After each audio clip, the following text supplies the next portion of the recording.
Hi there, so I have developed or built this exercise program specifically for osteoarthritis of the knee, which will complement the advice sheets that we've done. So you've probably seen a physio, seen a GP, and had some advice on how to prevent, how to manage, and how to sort of manage your pain in terms of osteoarthritis. But this is all about exercise. Exercise, we know, is one of the most important aspects of managing arthritis, be it hips, knees, backs, you name it, most important thing. More so now, looking at the strength of the muscle. So you may have been given some more endurance type muscle exercises, some range of movement stuff, all very, very important, but we need to look at the muscle strength and the specificity and the role of that muscle does to support the joint. So you'll need some very simple bits of kit. If you get to or have access to a gym or go to a gym, then things like the leg press, hamstring curls, all those bits of kit are very, very good. We're going to be looking at, so for strength, we need to build up to pretty much a 3 to 5 repetition max. Now that basically means that you shouldn't be able to do a 6th rep of that particular exercise. So it's a bit of trial and error, and probably different to the way you trained before, but that's what strength is. It's the maximum output of strength that a muscle can do. Normally it's the 1 rep max, but for this purpose, because lots of patients with osteoarthritis, arthritic knees, hips have pain, that 1 rep max can be diminished a little bit with pain. So that's where we're going to go. We are kind of limited a little bit in terms of what we can do at home, but we can do that with body weight.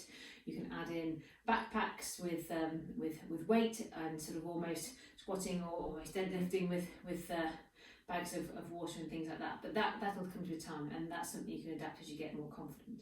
But certainly the most important thing to remember is that if you don't use it, you lose it, and we have to develop this muscle strength to help give the support and strength back to the joint and ultimately reduce pain and increase function. So initially, I will be going through some range of movement based exercises as well, which are important, but certainly initially we're going to be looking at strength. Okay, so you need a good pair of socks, you'll need a little hand towel, you'll need just a basic tray, and a chair essentially, just for a bit of support. And once you get that little bit better with confidence and things like this, then that's the most important thing to do. So a couple of ways that we're going to start off with. Now, the most important exercise in probably a lot and functional for a lot of sports and activities of daily living is a basic squat. So you can do a loaded squat, you can do squats all your life and had poor form, but what we're looking at here is a not necessarily a completely pain-free range, but a low level pain essentially. Okay, so its form is everything really with the squat. And when we're starting off, just using the back of the chair or something like this, we're just going to simply, if you're just going to sit back into another chair behind you, so it's going to come to here and push up. So if this is enough, 2, 3, 4, 5, and we think, oh my goodness, I can't do 6, that's your 5 rep max. If you think, oh, that's quite easy, I can go on for a little bit longer, then we're looking at not necessarily building muscle, but muscle strength. We're looking at building muscle endurance, which is no bad thing, but we now know that the most important thing is strength. So having some a weight, having a backpack or something like that is important, and trying to find that 5 rep max at home. So just to recap on the actual technique itself. Doesn't matter how far you go. So if your knee is restricting you just to go to there, then that's fine, but we're pushing up through the heel, squeezing butt and coming up. So you're keeping nice and tall, not much pressure coming through here. This is really just for balance and a bit of support. Back down and through. So it's a nice exercise to do, very functional. And don't get me wrong, if you're a bit cautious about adding load and weight, then again, something is better than nothing. We can then come in and use the actual seat as to help us with our squat, and maybe as we can increase range of movement. So just by sitting and coming a little bit higher, so just as starting off, we've gone through it straight away to a different range. And if you have to sort of get your foot out to there to start with and then push up initially because you haven't got the range of movement in your knee, we know to start you in standing first. Okay, so we need to have this relative range of movement first. So nice and tall, hands can be on the chair and just gently leaning forward, coming up halfway and back. Coming up halfway and back. So again, just by doing once or twice, I can really feel my legs working. But we're not looking at if you're favouring the other side if it's a bit sore. If it feels sore, we want to encourage that normal little bit of movement.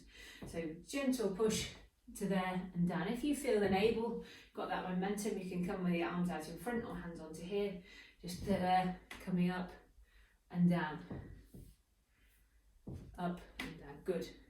So now let's put the arms out in front. So we've got a little bit of core work happening. Up and down. 2, 3, 4, 5. We can now add in a bit of a halfway house sit. Now keeping nice and tall, making sure knees aren't coming too far over the ankles. We're sitting back, we've always got that knowledge the chair is behind us. So we're holding and then pushing back up. Again, if that seems quite easy, you do 5 rep max quite comfortably. Bit of weight on there as well. I'm out of breath, as we're filming this, I am about 30 weeks pregnant, so we're going to do a little bit of modified stuff as well today. So that's the basic squat, really, really important, very, very beneficial, cannot do enough of them. But if you feel that after you've done some of those exercises in the squats, your knee is red, hot, swollen, ice it, keep moving it and go on to the other basic level exercise to get the range of movement and the little bit of endurance in the muscles first. Okay, so to add in a little bit of range of movement stuff, any arthritic or wear in joints don't like to be still for long periods of time. So if you, in fact, first in the morning, stiff as a board, getting in and out of the chair, stiff as a board. If you sit for long periods of time at a desk and you're like, oh, it's just so difficult, keep moving, keep this moving, which is why socks are quite good, because you can, if you put even on a carpet, you can just pull your foot along the floor, and if you've got like laminate or something like that on the floor, you can use that as a nice free smooth movement to get that hip and that knee bend, just to get it going. And after you've done a few squats there, you'll be able to feel something happening in your quads as well, coming through there. So really working as well, if you feel the extension or straightening your knee is difficult, then just pushing the leg away and just pressing down, so you're working into that move, so you're constantly getting the movement right and functional. And then obviously doing the other side as well. One side will always be easier than the other. You're generally going to have a little bit of wear in both knees, but as the advice sheet sort of says, if you've had a specific injury on one knee, you've had surgery, something congenital, so you were born with a bit of biomechanical deficit, then there's more likely to be more wear in that particular knee, and sometimes you need to really focus on the sore side. And again, just focus on the point. If you're stiff in flexion, then really pull it backwards, and if you're stiff into the extension, give a little bit of a push. Not a problem with that at all. And then simply, again, just to get a little bit of strength up here, a bit more endurance work, just the weight of the limb. So almost like your leg extensions in the gym.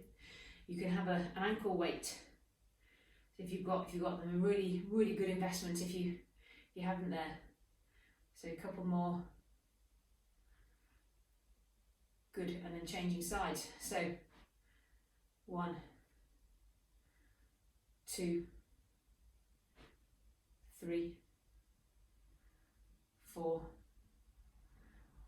and 5. Good. So the weight of the limb is essentially enough sometimes, but if you want to get that power up and that strength up, then adding in, like I say, a little bit of weight, shoes, hiking boots, or something that adds a little bit longer on the end of your foot, so it increases the length of that lever, which makes things that little bit harder and makes those muscles stronger. So just 2 little exercises there that are easily done at home, very functional, very efficient, and you know they're brilliant. So we are now just going to sit onto the floor. So we're going to move the chair slightly out of the way, just to there. Good. And this is when we bring in our extra props. So trays on carpets can be a little bit slippy, so I found that if you just put a towel underneath, and if your main problem is stiffness to a joint, then you obviously move it. Physios go by quite simple rules really. We don't like to make things too complicated. If it's stiff, we move it, and if it's weak, we strengthen it. And 9 out of 10 times there's probably going to be a bit of both going on. So essentially, if you just put your heel onto the tray and just let that slide, and if you feel that, like again, if you're stiff into extension, let the knee slide down slowly, using that like a friction, and then pushing the back of your knee into or down to the floor, and trying then to lift your leg up. You're going to get a little bit of end range muscle contraction. But if you're stiff into flexion, you can really pull up there. You can pull the knee a bit, the tray a bit further on, and then grab hold, and then pull a bit more into that flexion, back on there, on the tray. Let it do its work, coming back up, and then pulling back in again. So we're working into that range of movement. If that is the main problem, range of movement, then obviously work on that. And then as soon as you can get more range, those squats, those straight leg raises, and the extensions will be much easier, better control, and you'll have this more confidence within the knee, and that is the most important thing. It will come with a bit of time. These programs take what we call some periodization, so you need to do some strength training, to then do some endurance, then do some repetition work, and then do some balance and some proprioceptive work. Now, if you've got that element of strength, then everything else kind of comes in as well. So you'll find options. You'll find exercises that will work best for you, but they just a bit of trial and error. And I think that once you see a reduction in your pain, you'll see an improvement in your function. And if this is all you need to do to keep that, then brilliant. So there's just a few little exercises to do. If you've got any questions, if you've got any knee pain that you want to discuss that it may not be OA based, we can certainly put some programs together. Have a little look on my YouTube channel. It's Jennifer Smith Physiotherapy, and contact me via that way, jen.nibs@hotmail.com, for as an email. So that's jen.knibbs@hotmail.com. Any queries or questions that you might have. I hope it's been of use.